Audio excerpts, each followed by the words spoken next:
आप exam tour देख रहे हैं, बहुत सारे विद्यार्थी का क्वेरी था कि आखिरकार बीटेट कब होगा, क्या होगा, कैसे होगा, कौन कौन आवेदन कर सकते हैं, सब कुछ जानकारी आपको मिल जाएगा। क्या सिलेबस में बदलाव होगा, क्योंकि एक दशक बाद बिहार में 10 से 12 साल बाद फिर से बीटेट होने वाला है।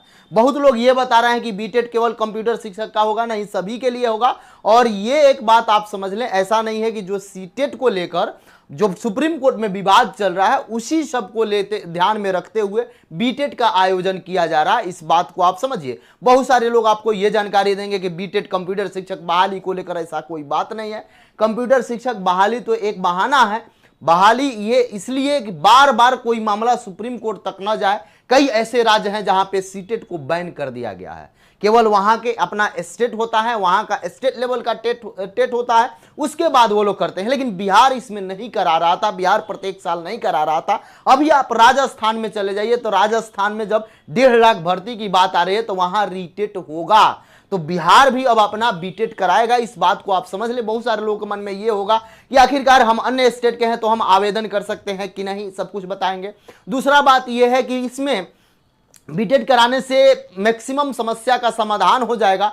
बीटेट कराना इसलिए अनिवार्य हो जाता है क्योंकि बिहार के बच्चे को पढ़ाना है, यहां का कई सारे चीज को इसमें शामिल किया जाएगा। अभी आप जेटेट दीजिएगा तो वहां के लोकल जो चीज होते हैं उसको शामिल किया जाएगा, तो बिहार में भी कई सारे चीज को शामिल किया जाएगा, जिसके कारण से जो समस्याएं चल रही थी कि बहुत सारे लोग जाते हैं 1 to 5 में शिक्षक बन जाते हैं, लेकिन वहां की भाषा उनको समझ में नहीं आता है, वहां का कल्चर के बारे में उनको मालूम नहीं है, वहां का क्या समस्या है, सब कुछ बताएंगे एक एक बिंदु को। सबसे पहले देख लीजिए, बीटेट 2 पेपर होगा 2024 में, इसी साल आयोजित करने का प्रयास किया जा रहा है। Paper 1, paper 2। पेपर 1 जो होगा 1 to 5 के लिए होगा, पेपर 2 जो होगा वह 6 to 8 के लिए होगा। सभी भाषा सभी सब्जेक्ट के लिए प्रयास किया जा रहा है। चलिए आगे आइए। बिहार विद्यालय परीक्षा समिति के द्वारा कराया जाएगा, यानी बीएससीबी बोर्ड के द्वारा। परीक्षा ऑनलाइन यानी सीबीटी मोड में होगा, कंप्यूटर बेस्ड टेस्ट होगा। जिस तरीका से परीक्षा का आयोजन आप देखे होइएगा स्टेट का कराया जाता है, सिफी एक एजेंसी है जिसके द्वारा कराया जाता है, ठीक उसी प्रकार से बीटेट का भी आयोजन सिफी कराएगी। इस बात को आप समझ लें। आगे आइए।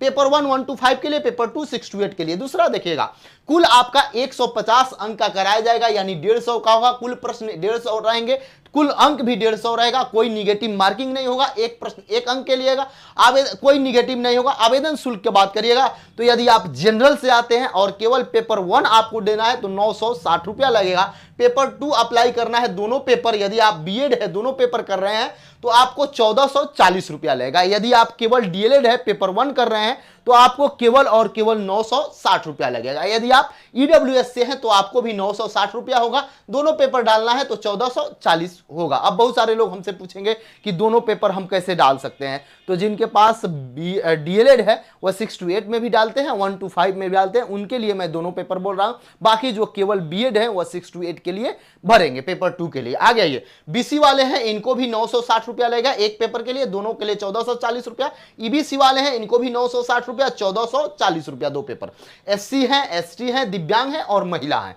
महिला को 760 रुपया लगता है, दोनों पेपर के लिए 1140 रुपया लगेगा। आगे आइए।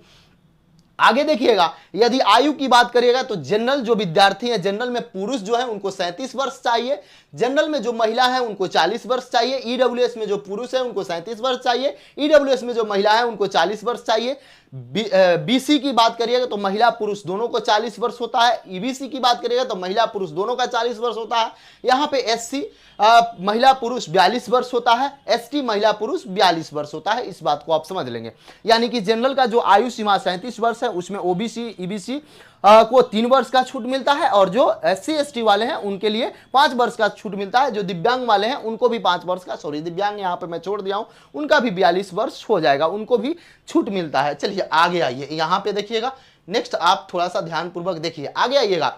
जनरल कैटेगरी के जो विद्यार्थी हैं, जनरल में जो पुरुष हैं उनके लिए मैं बता रहा हूं, पुरुष वर्ग के जो विद्यार्थी हैं उनको 150 में ये आपको 75 अंक लाना होगा, यानी कि 50% आपका अंक क्वायरी है, आपको उतना लाना होगा। अब ईडब्ल्यूएस वाले मेरे से पूछेंगे तो ईडब्ल्यूएस में जो पुरुष है उनको भी 150 में टोटल 175 अंक लाना होगा, यानी कि 50% आपका स्कोर करना होगा, तब आप क्वालिफाई माने जाएंगे। आगे आइए। बीसी में यदि आप हैं, बीसी में आते हैं तो आपको 45.5% यानी 150 में कुल 68.25 अंक यानी कि 69 अंक आपको लाना होगा, 70 में एक कम, तब आप माने जाएंगे कि आप क्वालिफाई हैं। जो भी आपका कंप्यूटर बेस्ड टेस्ट होगा उसमें नॉर्मलाइजेशन का प्रोग्राम होता है, यानी कि नॉर्मलाइजेशन किया जाता है। तो बहुत सारे विद्यार्थी ये सोचते हैं कि बाउंड्री पर रहते हैं तो उनका अंक कम भी हो जाता है, उनका बढ़ भी जाता है, क्योंकि कई शिफ्ट में आपका एग्जाम का आयोजन होगा, इसलिए नॉर्मलाइजेशन इसमें भी लागू है। आगे आइए, SC ST दिव्यांग या महिला है तो आपको 40% यानी कि 150 अंक में आपको 60 अंक लाना होगा। SC ST बिहार से हैं, दिव्यांग हैं और महिला हैं, तो जो भी ये छूट मिलेगा बिहार की महिलाओं को दिया जाएगा, बिहार के दिव्यांग को दिया जाएगा, बिहार के SC ST वर्ग के विद्यार्थी को दिया जाएगा। बहुत सारे लोग ये सोचते हैं कि अन्य स्टेट की महिला है, यदि हम आप आवेदन करते हैं तो हमको भी 150 में 60 अंक चाहिए, आप क्वालिफाई माने जाइएगा, चूंकि आप महिला हैं, वहां महिला की बात की गई है। लेकिन जब बीपीएससी में आपको आवेदन करने की बात आएगी तो बीपीएससी का योग्यता अलग होता है। बीपीएससी का योग्यता है कि आप अन्य स्टेट के हैं तो आप जनरल में शामिल होइएगा। आप जनरल में तब शामिल होइएगा जब जनरल की अहर्ताएं आपके पास होना चाहिए, वो चाहे आप अदर स्टेट की महिला है या पुरुष है। बहुत लोग ये कहते हैं कि जब हम बीपीएससी में जाएंगे तो महिला पुरुष कैसे हो जाते हैं। महिला पुरुष नहीं होती है, महिला ही रहती है। लेकिन ये बात है कि आप अन्य स्टेट के हैं, अन्य राज्य के हैं, तो आपके पास जनरल का योग्यता होना चाहिए, ये बोला जाता है। तो जनरल का जो 75 अंक योग्यता है, 50% वह आपका होना चाहिए। चलिए आगे आते हैं। आगे में देखिएगा थोड़ा सा इसमें बदलाव देखने को मिलेगा। इस बार सिलेबस में यही चर्चाएं लगातार चल रहा है कि सिलेबस में क्या क्या बदलाव हो सकता है, क्योंकि जब ही आप देखिएगा बीटेट होगा, बीटेट या आप बगल में चले जाए झारखंड है जेटेट जो कराता है, यूपी में सुपर टेट जो होता है, राजस्थान में जो रीट होता है, एमपी में एमपी टेट होता है, सब लोग अपने स्तर से थोड़ा सा सिलेबस में बदलाव करते हैं। सिलेबस में बदलाव क्या करते हैं, पहले जब आनन फानन में बिहार में कराया गया था तो उस समय जो आपका यहाँ का सिलेबस था, यानी कि जो आपका सीटेट का सिलेबस था, सेम सिलेबस यहां भी था। लेकिन 1 to 5 में तो सिलेबस नहीं बदलेगा, लेकिन 6 to 8 में कई सारे परिवर्तन आपको देखने को मिलेगा। कंप्यूटर के सिलेबस में परिवर्तन देखने को मिलेगा। ऐसा मैं इसलिए कह रहा हूं, मैं भी कई सारे अधिकारी लोगों से बातचीत किया, क्योंकि यहां 1 to 5 और 6 to 8 में बिहार के कुछ जो सांस्कृतिक चीज है, बिहार के कुछ जो यहाँ का भाषा है, बिहार में कुछ जो मतलब बिहार विशेष करके थोड़ा सा कुछ ऐड किया जाएगा, ताकि बिहार के बारे में भी जो शिक्षक आ रहे हैं उनको जानकारी रहे, बिहार के बच्चे का क्या लेवल है, बिहार का जनगणना, हर एक चीज को यानी बिहार के बारे में आपको शामिल मिलेगा। इस बात को आप समझ लें। अभी वर्तमान समय का मैं सिलेबस बता दे रहा हूं, इसमें केवल और केवल बिहार से रिगार्डिंग परिवर्तन होगा। उसमें आपका 30 अंक एक में जोड़ा जाएगा, एक में 60 भी जोड़ा जा सकता है। बहुत सारे लोग आपको बताएंगे कि आपका अपना सब्जेक्ट जोड़ा जाएगा, ऐसा नहीं है। 1 to 5 में कोई सब्जेक्ट नहीं किसी का होता है, इसमें तो जोड़ने की कोई संभावना नहीं है। 6 to 8 में आपको अभी उस पर बात विचार चल रही है कि आखिरकार इसमें भी बिहार को जोड़ दिया जाए, बिहार के सांस्कृतिक वगैरह को जोड़ दिया जाए, या इसमें कुछ सब्जेक्ट का और कुछ बिहार का, यानी आपका 6 to 8 में सब्जेक्ट पर भी चर्चाएं कुछ होगी, तो यहां पे आपका बिहार से भी कुछ चर्चाएं होगी। क्योंकि 6 to 8 वाले विद्यार्थी या 1 to 5 वाले विद्यार्थी बहुत ज्यादा दोनों में अंतर नहीं होता है। दोनों विद्यार्थी को वहां का लोकल लैंग्वेज आना चाहिए, वहां का सब कुछ आना चाहिए। तो बिहार से आपका प्रश्न रहेंगे। सीडीपी से 30 प्रश्न 30 अंक का पूछा जाता है, भाषा में उर्दू हिंदी 30 प्रश्न 30 अंक, मैथ में 30 प्रश्न 30 अंक, ईवीएस में 30 प्रश्न 30 अंक, भाषा 2 वाला में है, इसी में यहाँ पे चेंजेस देखने को आपको मिलेगा पेपर 1 में।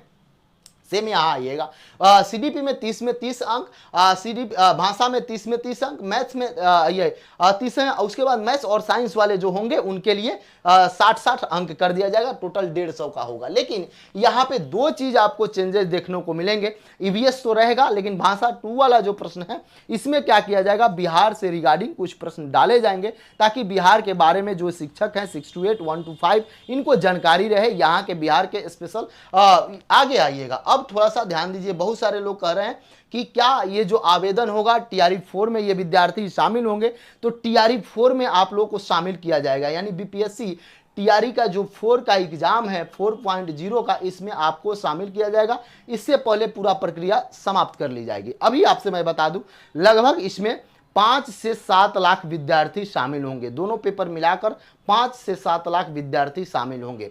टीआरई 4 ये मैं बता रहा हूं, आप देखिएगा टीआरई 4 की जो भर्ती है वह जनवरी चला जाएगा। इसका कारण कई सारा है, क्योंकि चुनाव भी है, चुनाव से पहले आवेदन हो जाएंगे, सब कुछ हो जाएंगे। लेकिन बहुत सारे लोग ये सोच रहे हैं कि क्या चुनाव से पहले चुनाव में जाने से पहले ज्वाइनिंग हो जाए, तो इसकी संभावना नहीं है, क्योंकि बीटेड कराना है। बीटेड के बाद आपका एस्टेट भी होगा, उसको लेकर अभी मैं बातचीत कर रहा हूं कई सारे अधिकारी से कि एस्टेट का शाम तक में मुझे बहुत सारा जानकारी मिल जाएगी कि एस्टेट का रिजल्ट कब तक आ सकता है, सेकंड एस्टेट का आवेदन कब तक हो सकता है, क्या क्या एक एक बिंदु को हम अलग से उस पर वीडियो बनाएंगे, इसलिए इसमें शामिल नहीं कर रहा हूं। बीटेड को लेकर यह जानकारी है। यदि बीटेड में इसके बावजूद आपके मन में किसी प्रकार का कोई प्रश्न हो, कहीं कुछ जानकारी और चाहिए, तो आप कमेंट सेक्शन में जरूर कमेंट करें, नेक्स्ट वीडियो में उसको मैं शामिल करूंगा। बीटेड को लेकर और कुछ भी अब कंप्यूटर वाले विद्यार्थी बोलेंगे कि उनके लिए क्या होगा, तो उनके लिए अभी प्रोसेस प्रक्रियाधीन है, उस पर जब जानकारी मिलेगी मैं तुरंत उस पर भी वीडियो बना दूंगा। लेकिन सभी सब्जेक्ट का होगा, ये बात आप समझ लें, केवल कंप्यूटर का नहीं होगा। कंप्यूटर की 28,000 के करीब में भर्ती देने की बात जो की जा रही है,